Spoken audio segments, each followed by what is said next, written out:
સુરતના રાંદેર રોડ પર આવેલી નવયુગ સાયન્સ કોલેજના સેવા નિવૃત્ત કર્મસ્થ આચાર્ય ડોક્ટર અશ્વિનભાઈ પટેલનો ભવ્ય સન્માન સમારોહ કોલેજના મેદાનમાં યોજાયો। આ સન્માન સમારોહમાં વિદ્યાર્થીઓ, ભૂતપૂર્વ વિદ્યાર્થીઓ, અધ્યાપકો, વિવિધ ક્ષેત્રના અગ્રણીઓ, વાલીઓ સહિત વિશાળ સંખ્યામાં લોકો ઉપસ્થિત રહ્યા હતા। આ સન્માન સમારોહમાં ભવ્ય સન્માન બદલ ડોક્ટર અશ્વિનભાઈ પટેલે સૌનો આભાર વ્યક્ત કરી સંસ્થાના વિકાસ હેતુ 5 લાખ રૂપિયાનું અનુદાન આપવાની જાહેરાત કરી હતી। ત્યારબાદ અન્ય લોકોએ પણ અનુદાન જાહેર કર્યું હતું।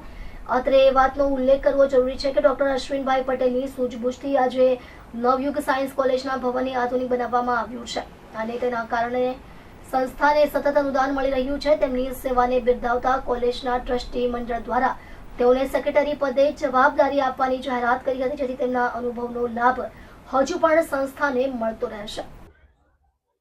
આમ તો એમએસસી બીએડ થયા પછી હું પ્રાઇમરી ટીચર બન્યો, પછી ભૂલકા ભવન હાયર સેકન્ડરીમાં જોઈન્ટ કર્યું 87 થી 93 અને 93 માં એમફિલ કરીને પછી અહીંયા નવયુગ સાયન્સ કોલેજમાં જોડાયો। ત્યારથી વિદ્યાર્થીઓ પ્રત્યેનો એક લગાવ અને કડક અનુશાસનથી મેં ભણાવવાનું શરૂ કર્યું। એટલે એનાલિટિકલ કેમિસ્ટ્રી મારો સબ્જેક્ટ, એમાં વિદ્યાર્થીઓને ઇન્ટરેસ્ટ ખૂબ વધ્યો અને એનું પરિણામ ખૂબ સારું આવવા માંડ્યું અને વિદ્યાર્થીઓમાં પ્રિય બની ગયો। 93 પછી મેં 98માં પીએચડી જોઈન્ટ કર્યું। ડૉક્ટર બીટી ઠાકર સાહેબના ગાઈડન્સ હેઠળ હું પીએચડી થયો 2002માં અને તરત જ નવયુગ સાયન્સ કોલેજમાં આચાર્યની ભરતીની જાહેરાત આવી। એટલે હું આમ સિનિયરિટીમાં 18મો નંબર હતો, છતાં એક હિંમત કરીને મેં ઝંપલાવ્યું।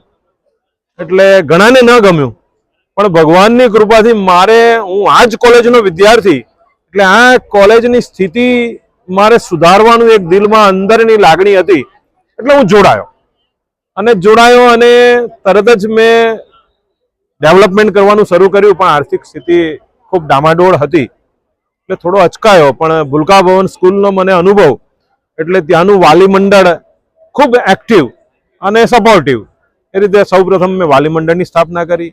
રાજકોટ એક કાર્યક્રમમાં ગયો તો ત્યાં ભૂતપૂર્વ વિદ્યાર્થી મંડળની મને ખબર પડી, એટલે ભૂતપૂર્વ વિદ્યાર્થી મંડળની સ્થાપના કરી।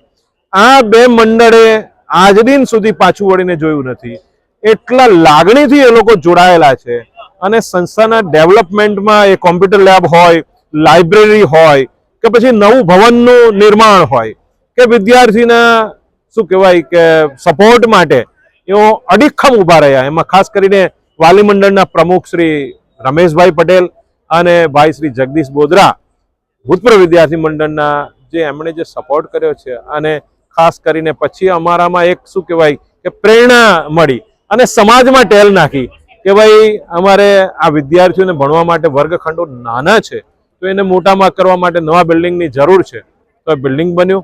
અને શરૂઆતથી જ અમે વર્કશોપ સેમિનારનું આયોજન કરતા હતા, કોમ્પિટિટિવ એક્ઝામ માટે વિદ્યાર્થીઓને તૈયાર કરતા હતા। એટલે 2004માં જેવો હું પ્રિન્સિપાલ બન્યો કે તરત જ ગોલ્ડ મેડલ આવ્યો અને 2025 સુધીમાં 10 ગોલ્ડ મેડલ આવ્યા। રાજ્ય અને રાષ્ટ્રીય કક્ષાએ અનેક ટ્રોફીઓ મળી। અમારા વિદ્યાર્થીઓ આજે ક્લાસ 2, ક્લાસ 1 ઓફિસર બનીને કે ઇવન ઇન્ટરનેશનલ, ઇવન અમેરિકા અને જર્મનીમાં પણ સાયન્ટિસ્ટ તરીકે સેવા બજાવી રહ્યા છે।